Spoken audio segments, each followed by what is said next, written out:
Hello, I'm Jo. And I'm Vicky, and today we're going to show you how to identify the two most common types of wild garlic in the UK. And then showing you how to preserve and cook this amazing wild edible.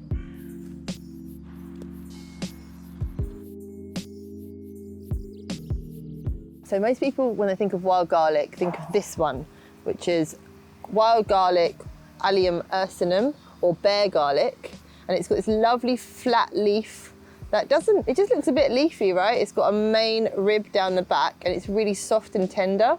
It grows in swaths across woodlands and on the edges of woodlands in dappled sunlight. And you find it in blankets and you can often smell it before you see it. We pick it before it goes to flower.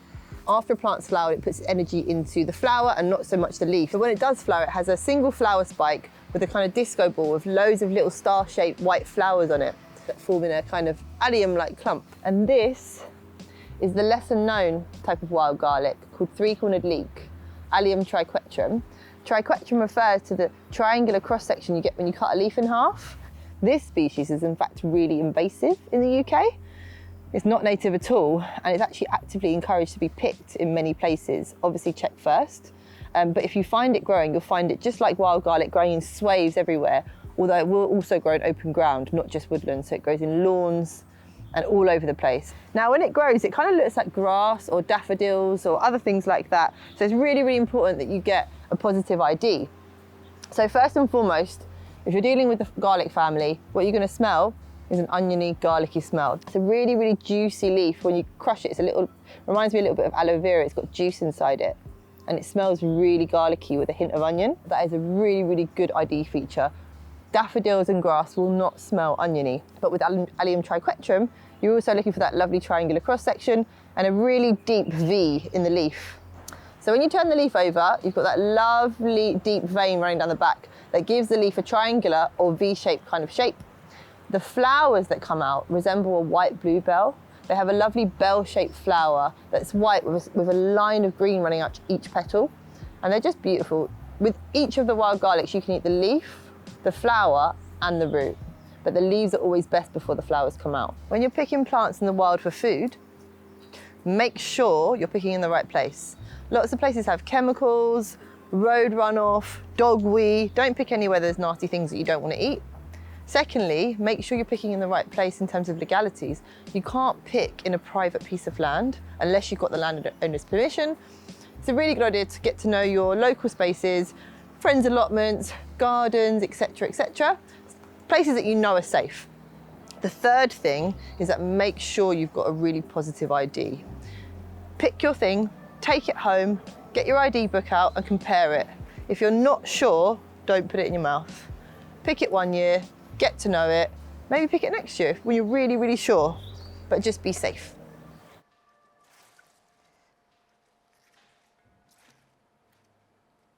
Let's do it. Wild garlic, three-cornered leeks. We love it, everyone loves it, and there's a reason why we love it at this time of the year, because it's spring and it shows abundance of vegetables, but also our body really desperately needs detoxifying at this time of the year. The flavor of wild garlic is literally like garlic, but you have that really nice texture of spinach.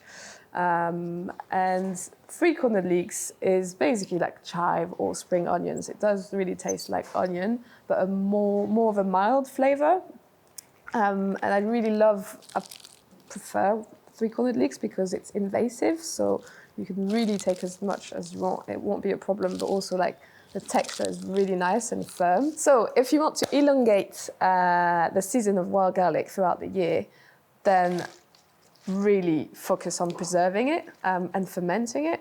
And we're going to show you 4 recipes to do so, and they are banging. We're going to show you recipes which are interchangeable between wild garlic and three-cornered leeks. Wild garlic pesto, not for today. Whew. Right, you're going to make some very easy wild garlic three-cornered leek chop cube, which are, you're just going to chuck that in the pan, in the pot, whenever you want to make a stew, a soup, a mash, because it will bring up the flavor from the wild garlic and three-cornered leeks. It's inspired by the French snail sauce, without the snails, obviously. Finely chop your parsley and your wild garlic. Chuck it in the blender or pestle and mortar. And now bish bash bosh.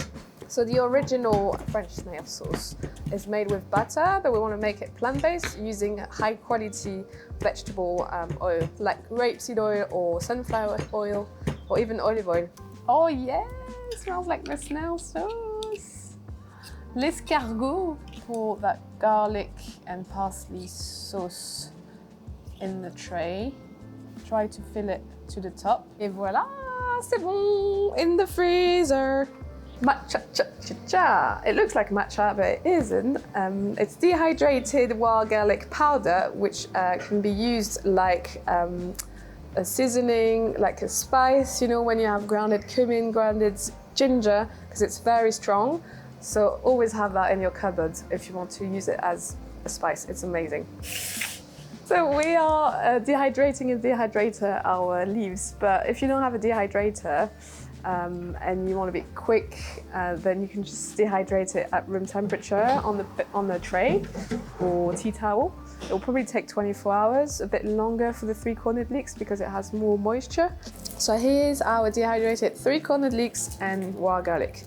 You get more out of the wild garlic. Then I'll put everything in a pestle and mortar, mash it until it turns into a powder, and it's very quick. It's taking like 5 seconds. Oh wow, that smells garlicky. I think it's one of the best way to preserve it, honestly, if you can dehydrate it. Oh, that color as well. That bright green, beautiful. And voila, lacto-fermentation. One of my favorite because it brings some amazing flavors to your vegetables. And second of all, it's very good for your gut, full of probiotic, bringing the good bacteria into your gut flora. So we're gonna infuse our brine with wild garlic and three-cornered leeks because it would bring a really lovely garlicky, oniony flavor to your vegetable that will be fermented. In order to inhibit the bacteria, you need salt and you need water. So whenever you add salt, it has to be 3% of the total weight of your vegetables and water together. So for example, we have 100 grams of the water and the celery stick together. Then I'm gonna add 3 grams of salt because it's 3%. So make sure the salt is well dissolved. So what I do is I shake my jar, which is obviously sterilized. Make sure your jar is sterilized, and if you have that rubber topper, that's even better because it doesn't leak. And yeah, we shake, shake, shake. And once the salt is dissolved, then you're gonna pour the brine in the blender and then add the wild garlic and three-cornered leeks. The magic to this lacto-ferment is blending all your content together with the brine, so then you get that really nice garlicky, oniony flavor in your brine, and then you pour it over your vegetables and it will go straight into your vegetable when it's fermenting.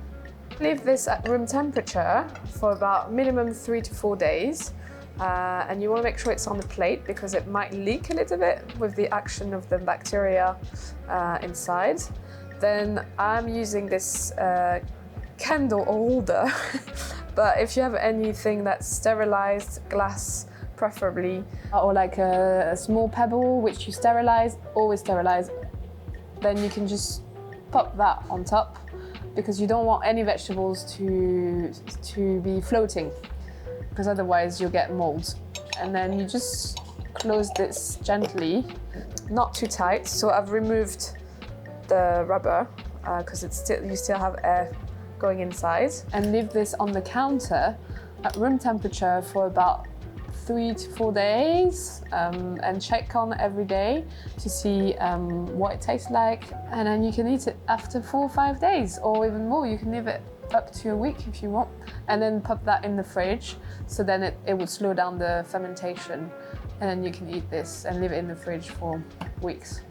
No problem. Now on to the more advanced part. We are talking about miso. If you are familiar with making miso and particularly koji, then great, because that is amazingly good. So miso is a traditional Japanese paste which is made with beans and rice, which has been steamed and inoculated with a mold called asparagus. We're not going to go too much into detail here. So if you want to find out more about miso, we'll be making a video about it. So please subscribe so you can find out later on. And yeah, let's get started. First up, steam your wild garlic and 3 cornered leeks together. Cut into smaller pieces. So we have about 100 grams of rice koji, 60-70 grams of beans, 30-40 grams of salt. And then you add your lovely wild garlic, 3 cornered leek mix. Mix into the mix. Those ingredients, we're gonna make a paste. So once it's turned into a really nice paste, then you press everything down in a sterilized jar, jam jar, doesn't need to be fancy. And then you protect it with some plastic bag, reusable plastic bag, sterilized or cling film. Have a weight on top and then leave this for minimum 2-3 months and check on it to make sure it's looking good. Thanks for watching. And if you're interested in growing, foraging or cooking food, then follow us on our platforms.